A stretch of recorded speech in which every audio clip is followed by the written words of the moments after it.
Welcome to the Warning Track Power Hour. I'm Andrew Scaff. He's Mike Werman. Today we're going to bump the Royals back up to the number one spot on the show because they've improved so dramatically. Much deserved. Before we talk a little bit more about the NHL and NBA playoffs and wrap up today's episode with some NFL and Chiefs news, we'll start with the Royals, as just mentioned. Mike, the King Charles was coronated, had his coronation over the weekend. Had my over-under number of hours of coverage that you watched of the coronation at over under 3 hours. Who won the bet? The overs or Yeah, the unders? I had under. I didn't watch any of it actually. Oh wow. I was busy with final exam things and law school stuff, and um, yeah, I just didn't pay attention. I'll probably watch some of the. I saw some of the like photos and things like that, and I'll probably maybe a little bit of news footage of it, but I didn't watch any of the actual coronation, even though probably I should have, but it was just something I didn't do. Um, I watched as much Royals that of Royals Baseball. Kansas City Royals footage as I did of British British. Royals Yes. coverage. So I was not I was busy with work and things like that these past few days. But I am glad to see that the Royals crawled out of at least a tie for the worst record in baseball. They lost some games to the A's, but then And but now they dipped down two tied for last and now have now bumped back there's up. 2 games clear of Oakland, at least in the win column. Uh, Yeah. the the Royals are 10-27, and the A's are 8-29. So they're 2 full games ahead of the A's. So that's for the second worst. So they're number 31 out of 30, or 29 out of 30 in Major League They did drop two record. of three games to Oakland, so I'm not sure that we can really, you know, think that we're much better than them in Oakland, anything yeah. other than record because head to head did not go so well. Well, at least the Royals, if even if they are moving stadiums, they aren't moving out of town, unless you count perhaps North Kansas City out of town. So the Royals have that going for them. They don't have a possum, right, in their uh, That we visiting. are aware of anyway. Yeah. Did you see that there was a story I guess this week that they cleared the site um in North Kansas City Ooh. that's on the list as potential Royal Stadium sites. So they did actually, like, as a sort of show, at least anyways, like, look how ready this site is for the Royals to move in here. It's already cleared and ready for you to build. Uh, One more thing that the Royals have over the A's, I didn't want to forget, was they didn't have a broadcaster suspended for perhaps accidentally saying the N word on TV or on the radio when he was talking about the Negro Leagues Museum that he had visited. And um, I don't know I haven't actually listened to the clip, but it was I listened to it because I was expecting it to be less blatant, and it was very it was clear. more it was more It blatant than like wasn't like I've seen like stories like that before to see, just because I'm curious to see, like, what did they actually say something that was bad, or was it just perceived that way? It was like, nah, no, he definitely said it. or like Like, it did he wasn't. stumble over it and did he immediately correct it Nope, or did nope. He hit it pretty hard. It was not great, not great. Yeah. But yeah, apparently suspended indefinitely from his post Glenn as an announcer Kuiper? for the time being. So um, yeah, it was not definitely not pretty anyway. So that's shouldn't do that, Mike. Yeah, I don't think so. That's not good. um yeah Glenn Kuiper never made the majors, but he is the younger brother of Dwayne Kuiper, former major league player Hmm. who hit. Okay, so Dwayne Kuiper, he played many years for the Cleveland Indians and San Francisco Giants over about 12 seasons. He was not a great player, mostly a utility um, infielder. He had 971 hits in his major league career. So not too bad. How Hmm. many home runs did Dwayne Kuiper hit in his major league career? 971 hits. How many home runs? How many of them were home runs? I'll say 10. Much, much lower. He had a grand total of one home Oh, run in across 12 major league seasons. he's in Perhaps the like Nicky Lopez territory. hitting player. He hit a home run in 1977. Um, I believe Joe Posnanski was a big fan of Dwayne Kuiper. You can probably Really? read. He probably wrote a book about Dwayne Kuiper's um, only home run. Um, he he hit a home run off of another future. So his brother Glenn Kuiper is the A's broadcaster, and he's been suspended. He never made the majors. Dwayne Kuiper also would become a broadcaster. He's the San Francisco Giants, one of their play-by-play guys.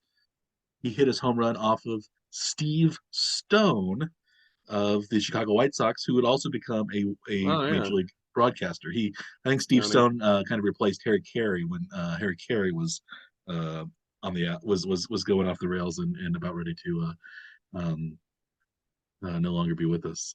So it was a lot of broadcasters involved. Broadcaster crime there. Yes. So he had one home run in 3,754 career plate appearances, which is, I believe, the lowest ratio of anybody who has actually hit a home run in Major League Baseball. Wow. And you thought we wouldn't have anything to talk about today. There you go. Um, so yeah, the Royals are doing better in all sorts of departments than the A's. Have you been down to the North Kansas City site? Have you seen it cleared, or have you just heard about it getting I cleared? just saw an article about it. I didn't go down there. I've been near there, but I didn't go all the way over to that So site. the bowling alley is gone. Apparently, Former one of your former haunts. yep. I liked it in KC Pro Bowl as well. Yeah. The old AMF lanes that were probably closer to your house when growing up is a Car car dealership. dealership. The Yeah. They were King Louis when we were kids, and then they Yeah. became AMF, I believe, Yeah. or Became Brunswick or AMF, I something. think, afterwards. Yeah. Yeah. Yeah, all those bowling alleys. I think we've talked about the bowling alleys of Gladstone and North Kansas City North quite a bit on this show. I think maybe only the Gladstone Bowl, 72nd Street, is I still think around. it's still there. I'm not sure Uh, though. but yeah, because Antioch Lanes went away even before Antioch Mall was renovated. And of Hmm. course, as I like to bring up, I remember you mentioning to me that the Antioch lanes you felt were too oily, uh, so you didn't like I don't remember that. I'm sure it's playing true there. though. I don't remember saying that, but also it was probably true. I wouldn't have said it Um, otherwise, right? yeah. Those lanes did suck. I remember them sucking. You know, yeah. Speaking of oily, I wish I had a better segue to No. go with the oily. But any well, we're going to talk about hockey later with the Edmonton Oilers, I suppose. But any other baseball news you want to Well, talk I about? would say the appendicitis from Nicky Lopez apparently seems to have been the switch from the offense of the Royals being quite sluggish to actually performing. Yeah, I did this little bit of math here over the Ooh. weekend, but in the 18 games that Nicky Lopez started, the team was 5-13, averaged 2.61 runs of offense per game. Not very good. In the 9 games now since then, their win percentage is only slightly better, 3-6, still better. Hmm. Uh, but they've scored more runs in those 9 games they did in the 18 games Nicky Lopez started, there 58 runs across those 9 games, or 6.44 runs per game. That's that's a What solid that's a solid offense. If they could hold the if they could hold their, it's not very good. If you're averaging 6.44 runs a game and not only winning one third of your games, that's not so Yeah. good. Part of the issue has been that they also were giving up 6.44 runs per game, as they were gave up exactly the same number of runs that they scored, but you'd still think they'd be closer to 500 at least during that stretch.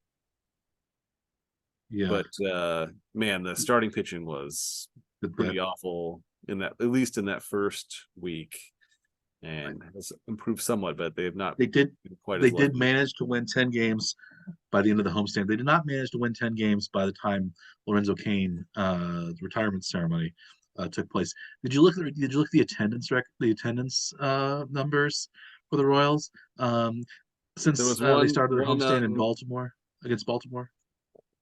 yeah, I They've saw had that they had 10,000 one to, game where people showed up to. yeah, they had Is that 29,000 plus in on Saturday night with Lorenzo Cain, but it's about 3 times as much as a lot of the other games they were. right? Uh, The game before, what was the attendance the game before and the game after? well, the game before was 15,966. The game after was 12,740. But those were Friday and Sunday nights, so that's a little bigger. But their weekday nights, Tuesday, Wednesday, Thursday, they averaged about between 10 and 11,000, and then starting Monday and Tuesday, between 9 and 11,000. So like they've been around the 10,000 ish mark on non-weekend nights. So this, even with the ballpark fountains pass that you could have gotten each game for $2.50. This would have been, you could have had you could have really sat probably in the front row if you wanted to for two You just dollars and walk fifty. down. You could, yeah, walk I down guess and the sort of, ushers might have been a little bit. I don't know. At least you could have gotten pretty good seats. yeah. Um, so that's, but yeah. So it seems like the A's. I mean, the Royals' attendance has really cratered. Although in early April it wasn't much more than 10,000. So either, so like that's, you can say, well, it's cold and things like that.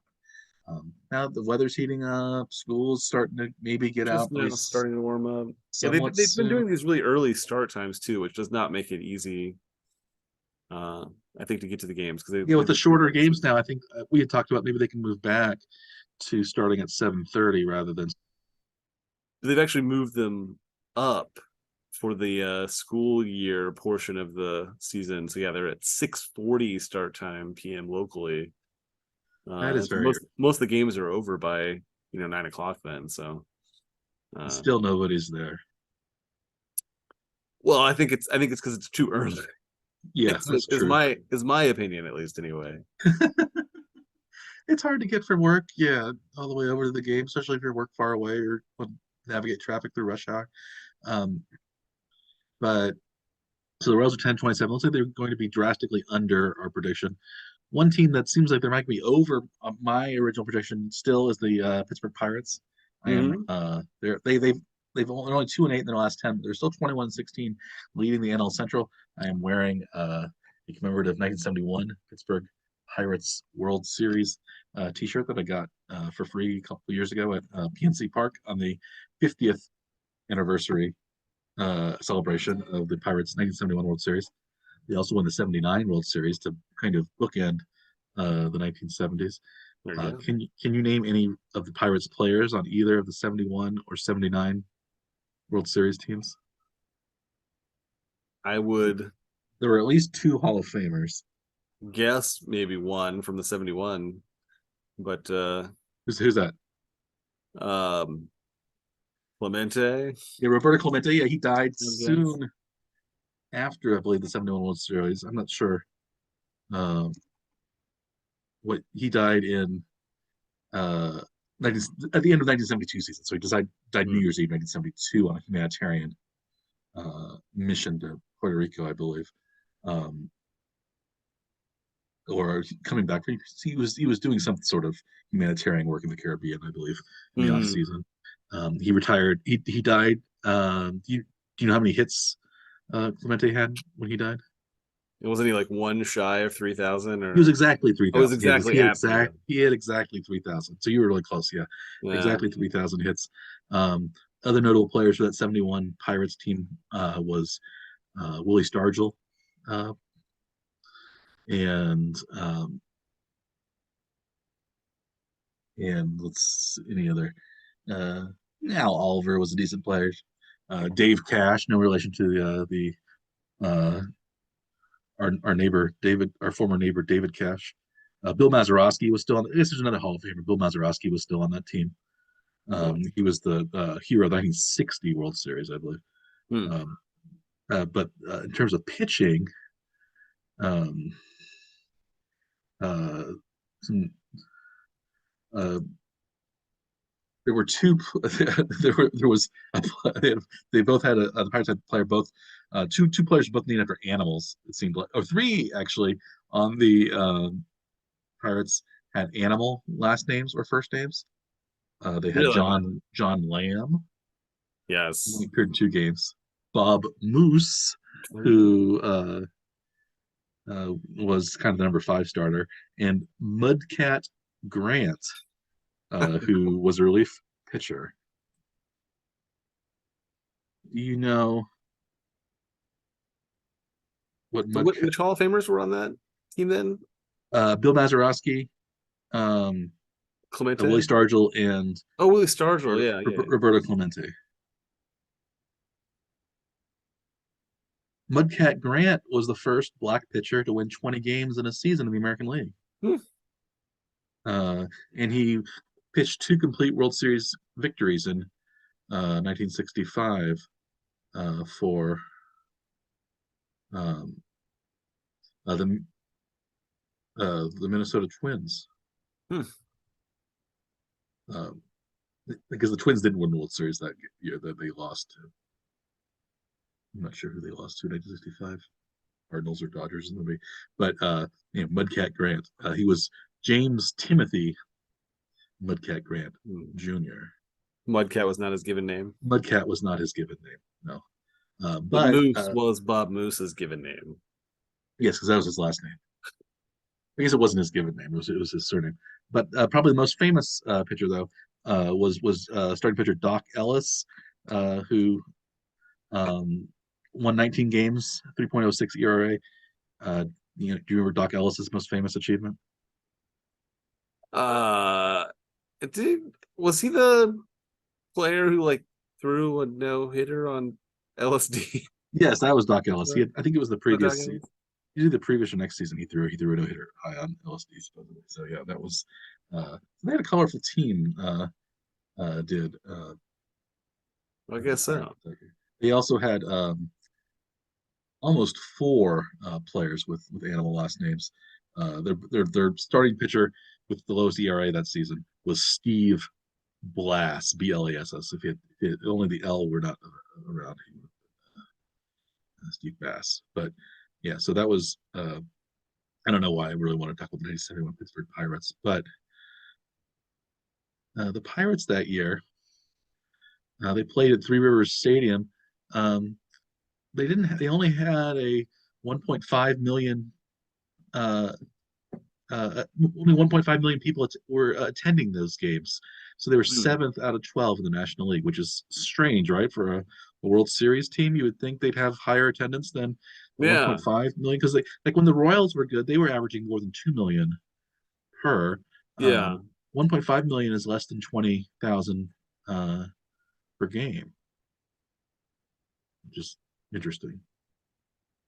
I think. Yeah, because I that don't would have know. been the full 162 game season then, right? Yeah, it would have been. Yeah, 100, yeah. They finished 1971, 97 of 65. So they won the World Series over the Orioles in a seven-game series. They beat the Giants in the NLCS. But yeah, they were only 1.5 million. Their attendance was pretty low. It seems like throughout the 1970s, they never got more than 1.5 million. It seems like when they won in 1979, their attendance was even lower, 1.435 million. Hmm. and they were 10th out of 12 in the National League when they had another World Series team, which they also won 1999 4-3 over the Baltimore Orioles. So it was but yeah, nobody went to the games, which is a little strange. I Hmm. guess in the 1970s in Pittsburgh, that was the Steelers' time, and maybe the summer wasn't so great for being outside and breathing in all the particulates and smog and things like that. So maybe they stayed inside. I don't know, but Because that would have been, so was that Three Rivers then? here's Three Rivers. Yeah, That wasn't a tiny park, so no, no, I don't know.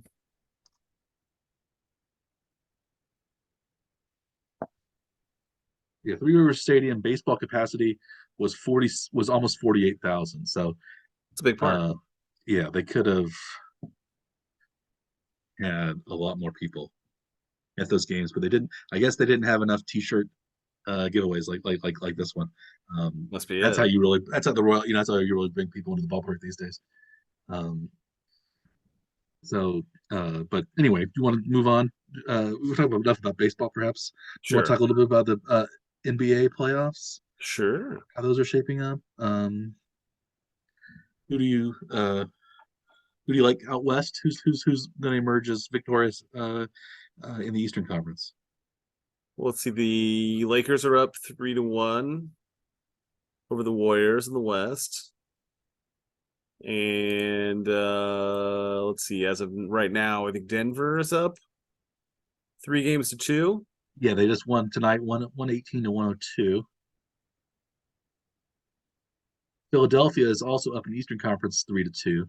They won at Boston, um, 115 to 103. Joel Embiid, uh, your one of your least favorite players, had a big game I'm really tonight. torn on them because I do like James Harden though. So Yeah, uh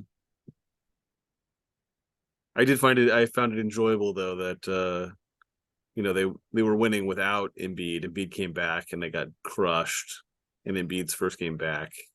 I yeah, found that Hard. Yeah, hilarious. yeah, Harden took a step back. He had 17 points, 10 assists, 8 rebounds, so almost a triple double. Yeah. But Embiid had 33 tonight. Yeah. Harden actually had more rebounds than Embiid. Embiid only had 7 rebounds. So, but Maxey had a big game, um, and yeah, the You have the recent games that I know the last 2 wins from the 76ers, Harden had huge games, like 40 plus points. And so it looks like if Philly is going to make a real run at things, like they almost have to have him step up pretty a yeah, lot. Although he didn't have as many points today in their victory, but the Heat are also commanding have a commanding lead in their series against the Knicks, so they're the number 8 seed, up 3-1 over the fifth seeded Knicks. So it seems like probably you would think that the winner of Boston and Philadelphia would have an easy path to the finals, only having to beat Miami. But Miami has always been a really tough playoff team. yeah, It seems like they don't really care about the regular season so much, but they certainly show up for playoff games. That has been their sort of MO. yeah, and you could say, well, Jimmy Butler is on the Heat. He could have been still on the 76ers if they I don't know why they got rid of him, but they did. Um, and so think of how good the Philadelphia would be if they could manage to have. Well, they probably wouldn't have Harden if they Well, I still think he had was on the Harden. Bill or on the Bulls for a while then too afterwards, but Yeah, yeah, yeah, but he was. Yeah, yeah. It seems like Butler is kind of carrying, or at least a big part of the Heat's success. He's averaging almost 34 points yeah, and 5 assists per game in the playoffs. So um, yeah, I'm hoping for a Lakers and either Sixers or Celtics final. I would like to see Lakers Suns rather than Lakers Nuggets, but yeah. Denver's a good team. They had that the Phoenix Denver. There was that incident between the Durant, owner Durant, and the not Durant, Jokic Jokic, yeah, Nikola Jokic Jokic. and the owner for the Suns, Yes. the billionaire owner, one of them, Did who's you younger see the than. clip? Yeah, yeah. Do you Do you think think that would do be you think warranting of a suspension? it seems like that didn't happen? So I don't think Yeah. it's going to happen. I don't know. I think if an owner gets involved, I think you could say that's tampering kind of, because it's one it's you have it's a player. It's not even just like a fan with an interest, but it's a person who is involved, who's maybe causing some sort of incident. I think yeah, I think although the guy said he didn't want Jokic suspended either, Yeah. so that probably had something to do with it. But Jokic had a really big game tonight. Um, Triple double, 29 points, 12 assists, 13 rebounds. So he was uh, the star of this game, although Durant had a good game too. But yeah, 118, 102. So 3-2 Nuggets. Um, I think it seems like from our perspective, the NBA playoffs are going a bit better than the NHL playoffs are, where it seems like all of the fair weather, sunny, recent additions are Those are my uh, teams. What are you talking about? playing You strongly mean and going winning. better, going worse? The Based on your Maple predictions, maybe, but maybe.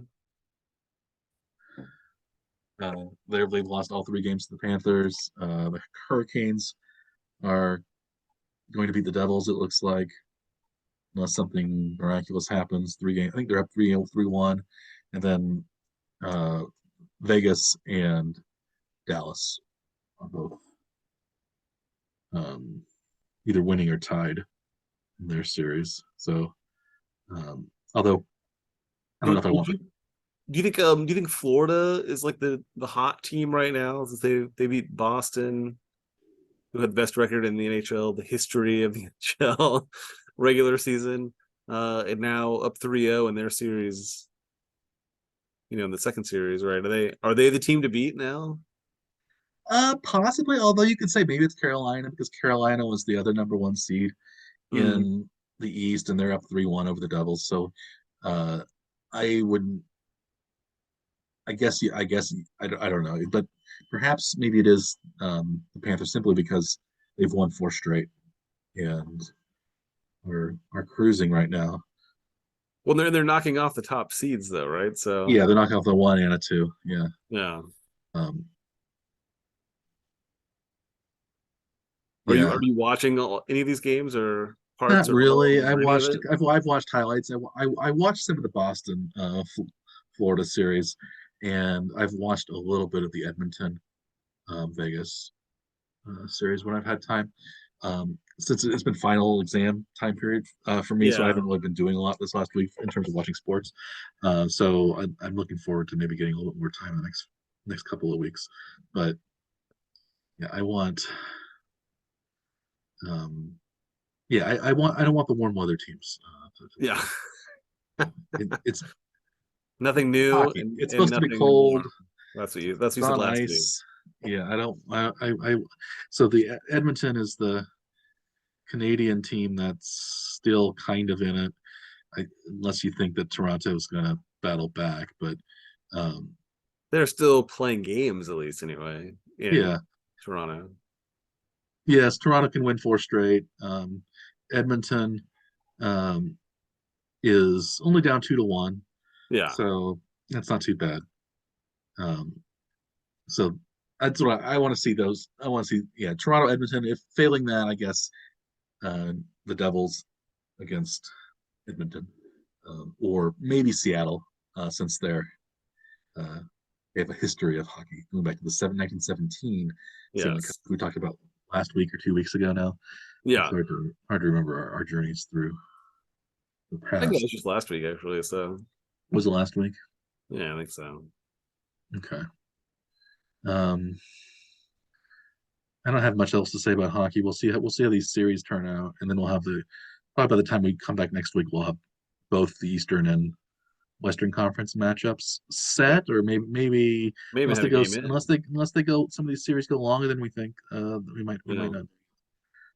Um, you want to switch gears, talk about the Chiefs and NFL? Sure. There was a fair bit of NFL news last week. Even between the time that we recorded our episode and then aired it on Thursday, the Chiefs picked up another offensive tackle, Donovan I missed this Smith. entirely. I didn't even know this happened until today, and you mentioned it. Yeah, they got Donovan Smith from the Tampa Bay, or not from the Tampa Bay Buccaneers, lately of the Tampa Bay Buccaneers. He was released by Tampa.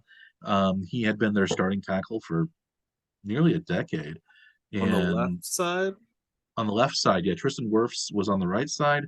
And, I think Wirfs was drafted to be like the left tackle of the future, but Donovan Smith continued to play at a high level on the left and was, Super Bowl champion left tackle for Tampa when they beat the Chiefs 3 years ago now, or 2 years ago, depending on how you want to count. Um, Right. and um, Seasons ago. yeah, so now he's a Chief, and it seems like Jawan Taylor, the other newly acquired tackle, picked up from a Florida team by the Chiefs, is going to move on the right side, which been his normal position. So does it, because they were we were talking a few weeks ago, I guess, right, about him expecting to switch to the left side, but now maybe does not have to switch.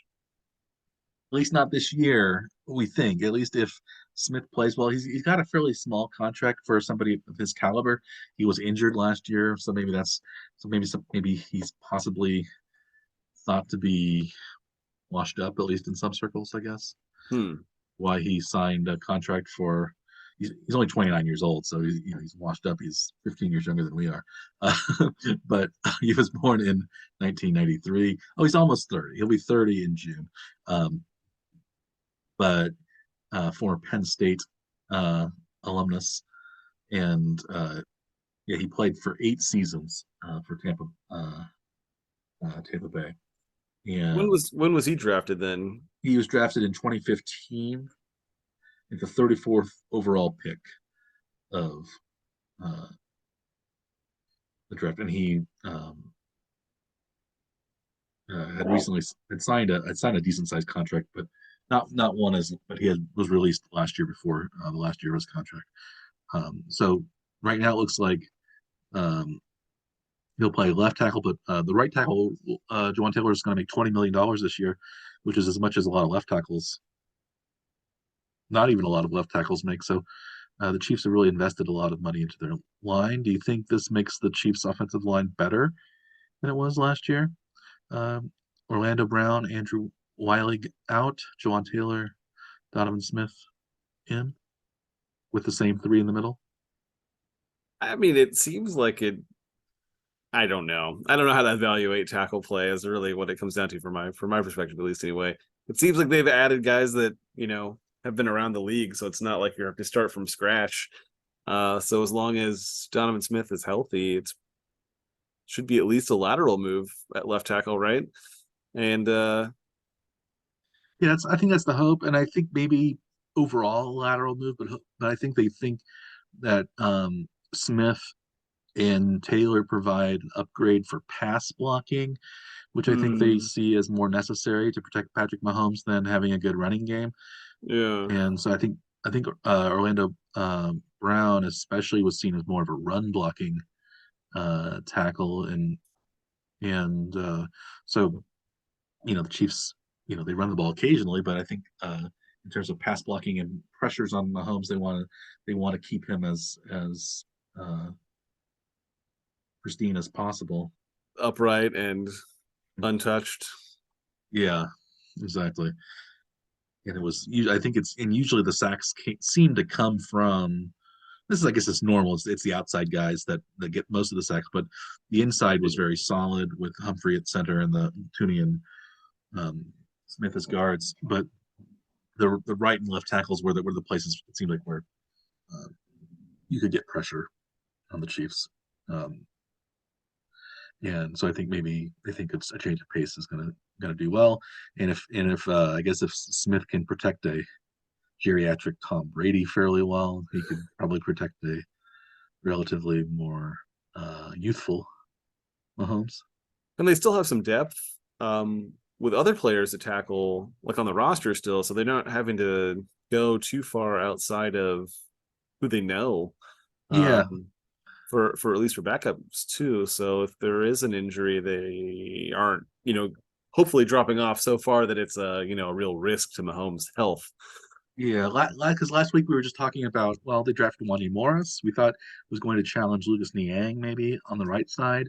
Mhm. Niang was a recent third round pick as well. Wanya Morris was a third round pick this year, so maybe one of those people guys will play the right tackle. That seems like it's a battle maybe for next year now. If again, the idea maybe is that Smith plays well. If he plays well, maybe he'll warrant a large contract, and maybe the Chiefs wouldn't be able to afford him. So that's maybe when you move Taylor to left and find a new right tackle. Darian Kennard's on the roster, fifth round draft pick last year, who was believes possibly to tackle the future. Maybe he's moved into guard now. Nick Allegretti, solid interior lineman for many years, is still on the roster. Maybe one of those guys, Kennard or Allegretti, will replace Tooney after next year.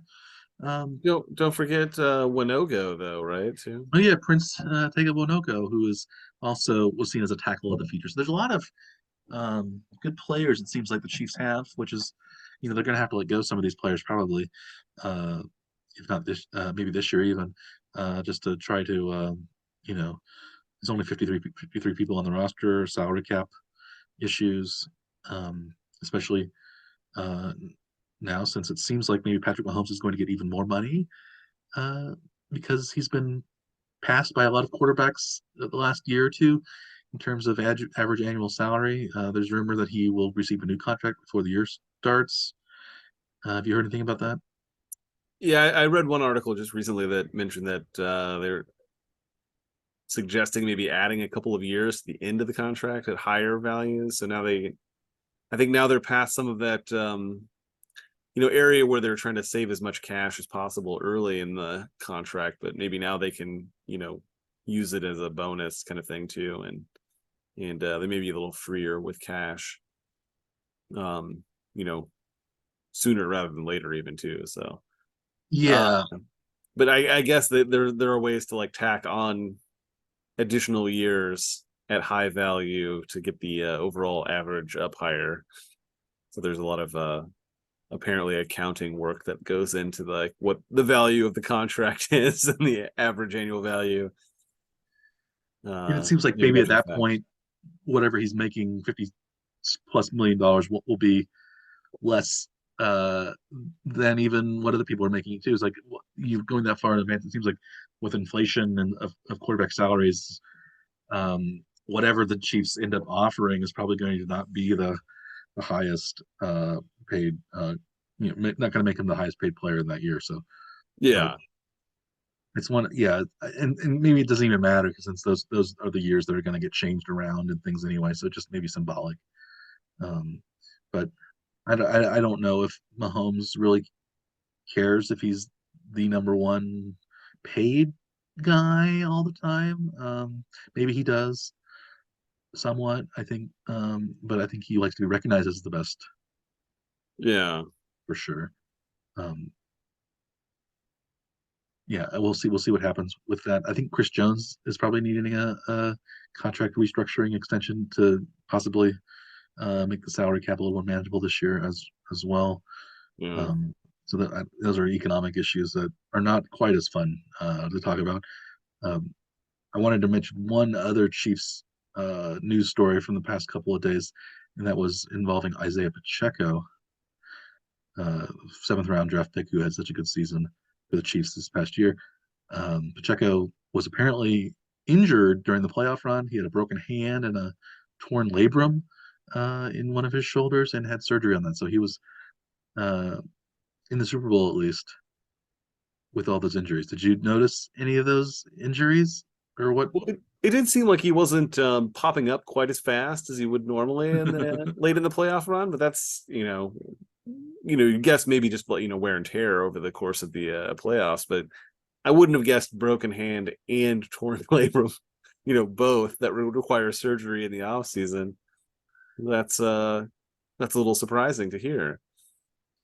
Yeah, I guess maybe that's one of the reasons why Pacheco wasn't maybe used out of the backfield as a receiver quite as much. like You'd think it would make it much as more time went difficult on. to catch a pass if your hand is broken. I guess depending on Yeah, which hand it is and how or I guess your broken. labrum, you have to reach out, whichever arm that was. They didn't mention which hand or which labrum.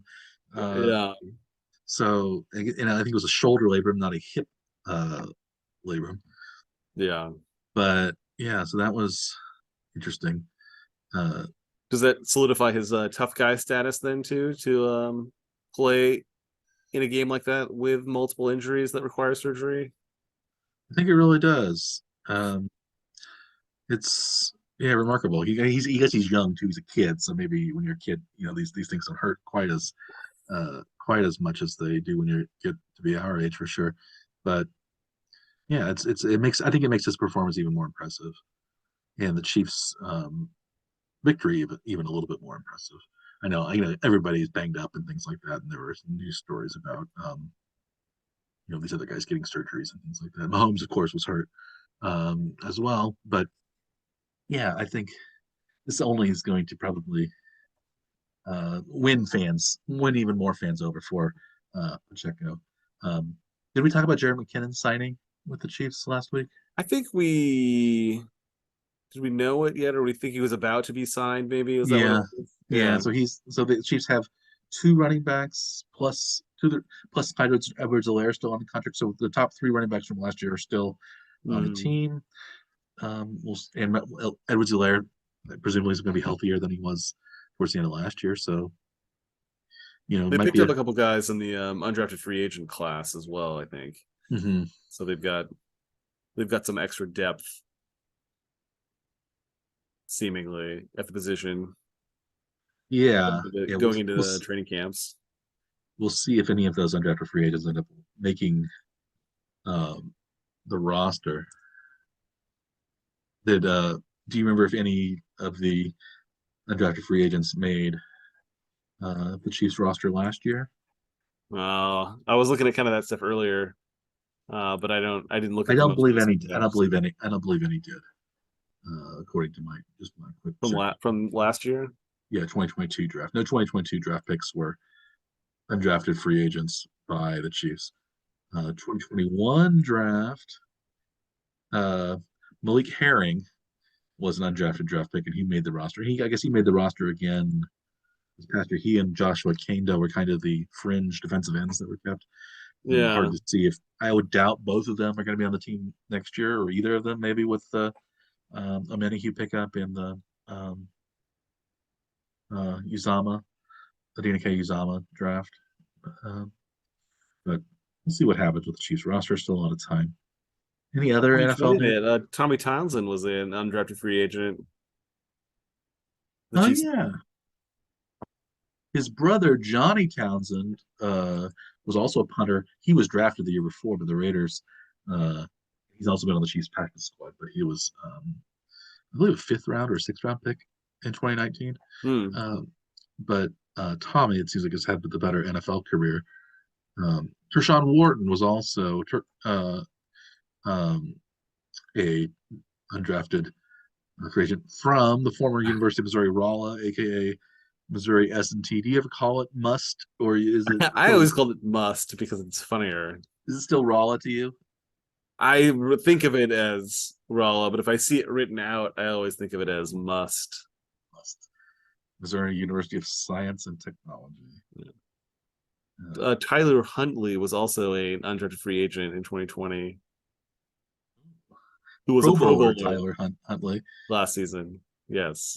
He was the um,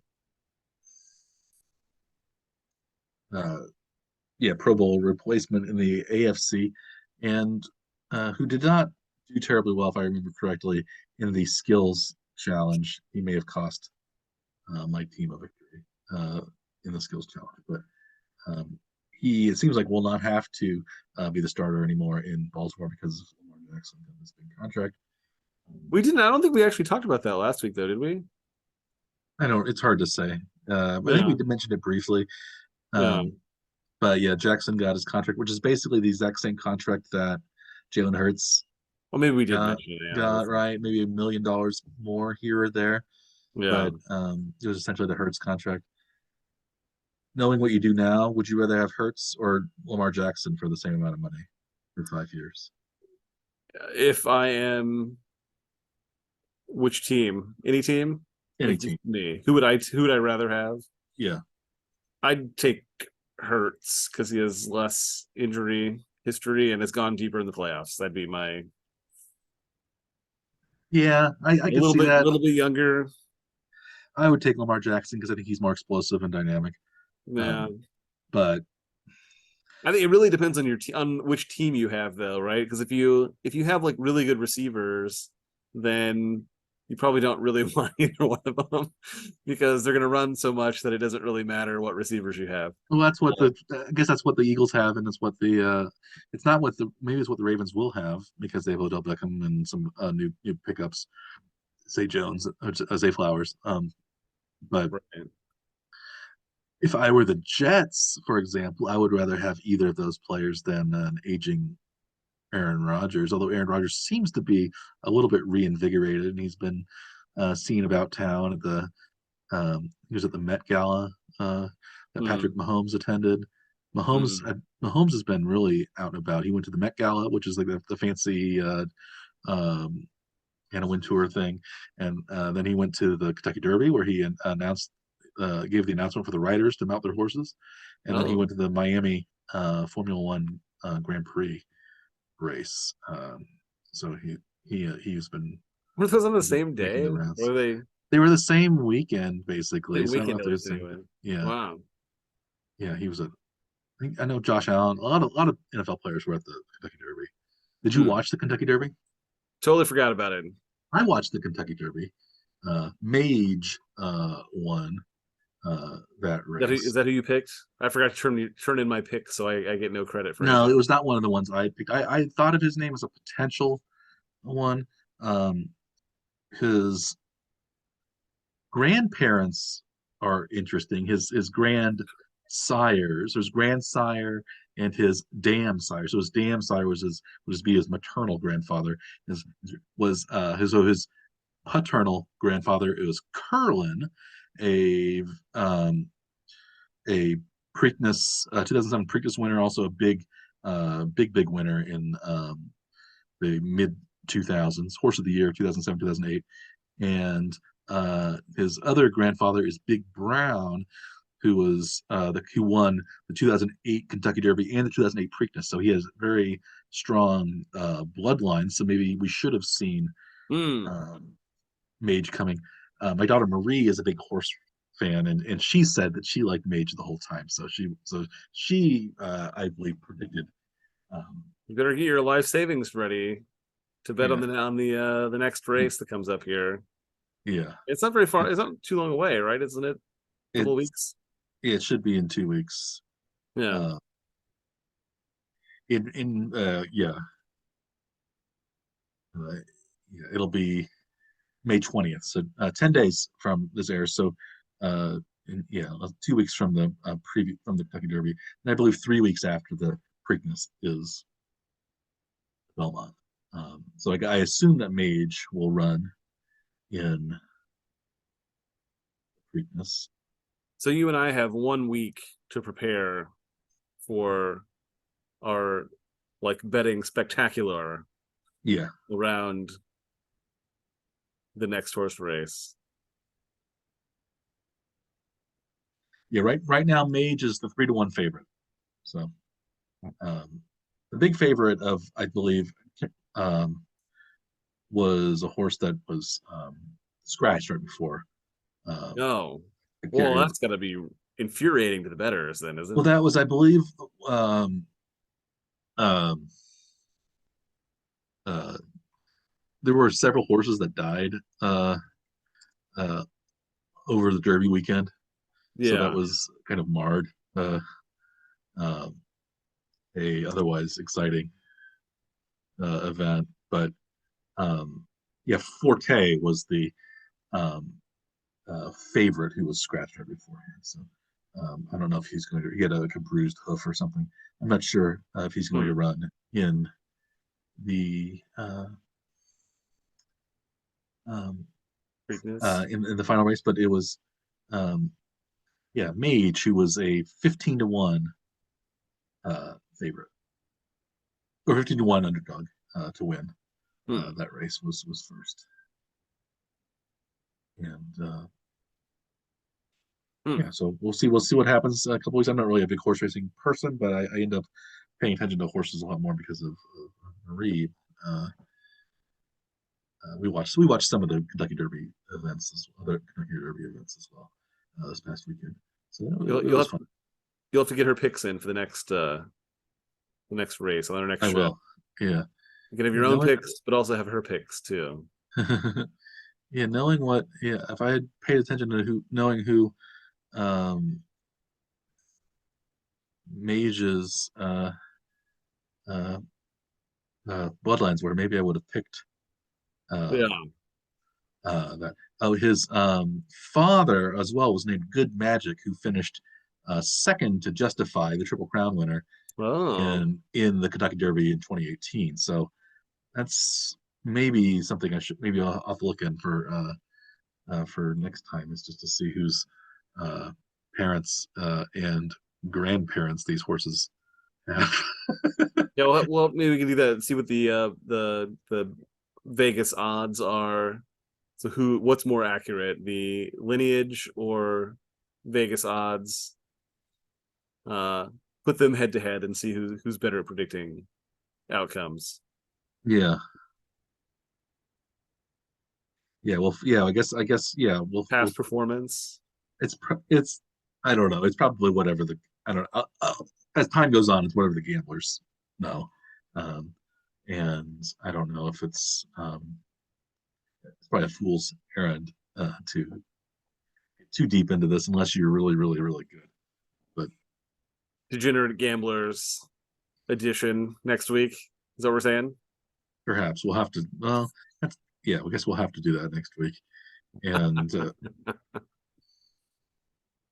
yeah, Good Magic was the uh, father of Mage, and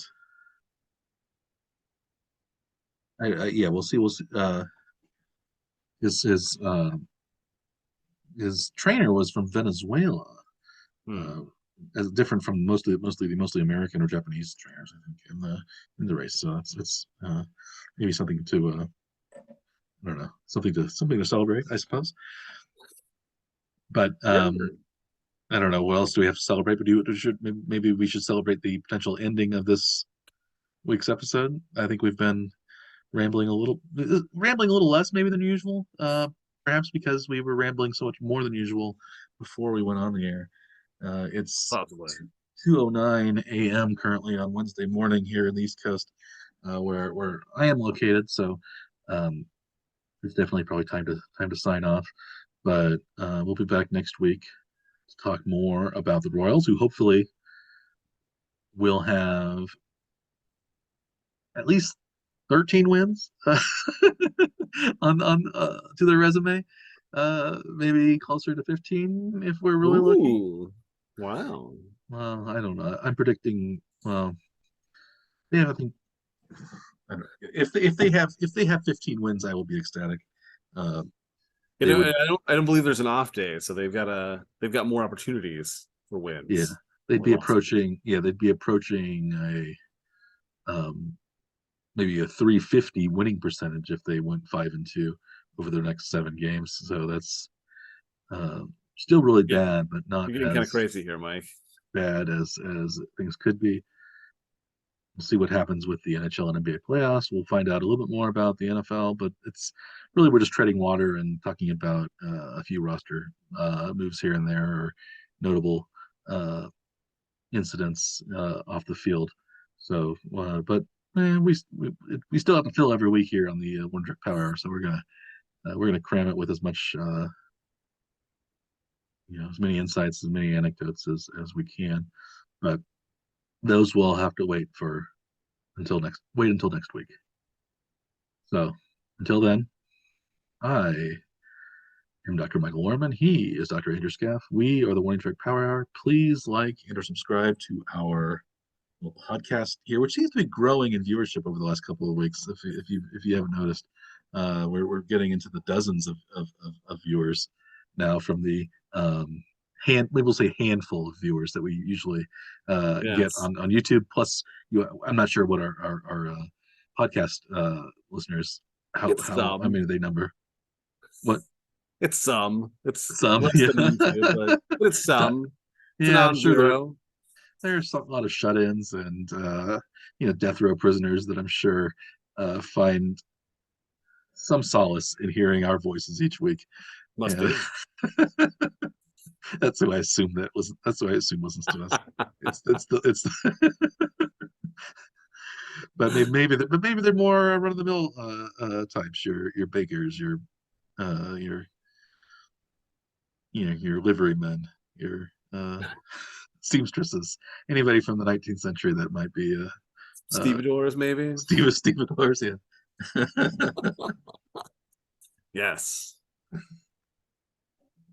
Yes, the longshoremen.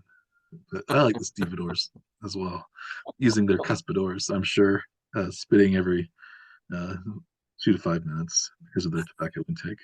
But um, we won't be back in 2 to 5 minutes. We'll be back in approximately 7 calendar days, and in the meantime, we will bid you good day.